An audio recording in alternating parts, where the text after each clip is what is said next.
The intervention in Iraq was couched in very benign terms.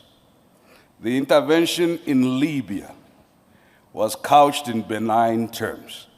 I could give you 100 interventions where the justification, objectively speaking, was on the basis that there was evidence either of genocide or evidence.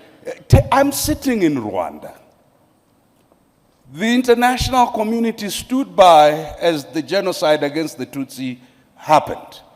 Yet in the same year, they were intervening in West Africa. The construct of benign and malign is controlled and related to the question of narrative and strategic self-interest. We've often not paid enough attention, and thank you, Chairperson of the African Union, for educating us on how the international fora of decision-making, the Security Council, and other fora, including at some stage, how we transact within the International Criminal Court and other platforms.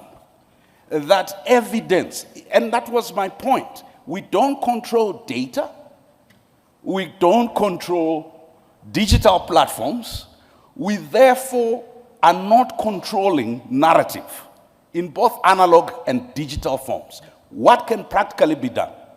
We do need to speak to Europeans, not as victims, because the erasure of the contribution in European consciousness of Africans to modernity and civility has constructed a white supremacist view that sees the evolution of modernity as a singularly European contribution. And it is only now that our young researchers are beginning to excavate the contributions of black people, of Africans, towards inventions. Because until now, the province of economy was not the province of black people. In my country, in Zimbabwe, when land was taken, a British court gave a judgment that said, the question before them and who owned the land, they said, one thing is certain, it cannot be the native because the native has no sense of ownership. It was on that basis that land was taken. Number two, on the question of economics, even we pejoratively only talk about our people as informal law, informal economy, yet the informal economy is formal.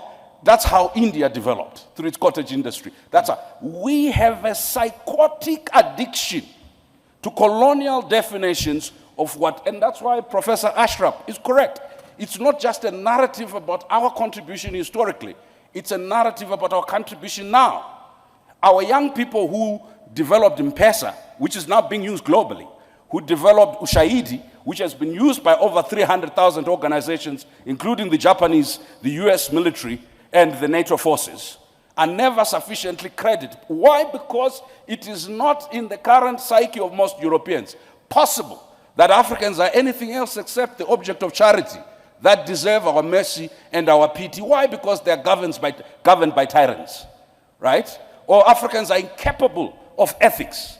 And we've constantly said that Switzerland, which received the Abacha loot, which received the loot from the then Zaire and now DRC, has constantly been ranked in anti-corruption indices as the cleanest country in the world.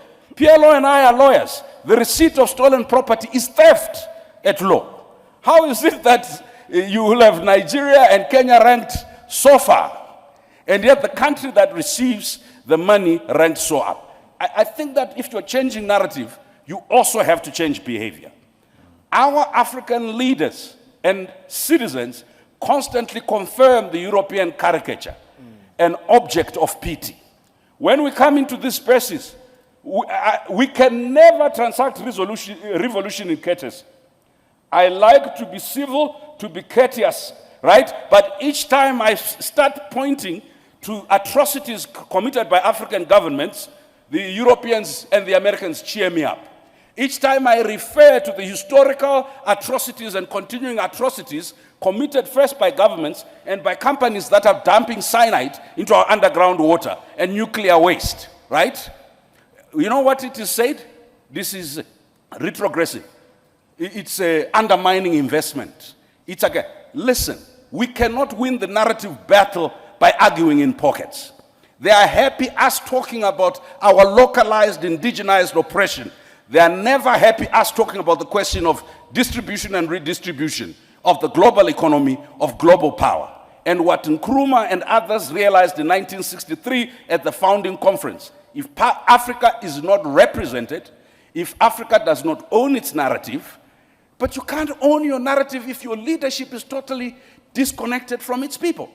You can't own your narrative if your intellectuals are totally disconnected. We have underinvested in rural areas and slums where the majority of our people are. In fact, we treat them as security threats and they are over-policed. Number two, we have underinvested in our academic and research institutions. We'd rather bring McKinsey and bring Deloitte and Touch. They will help us do AU reform. Why? Because there are no African consultancies that we know.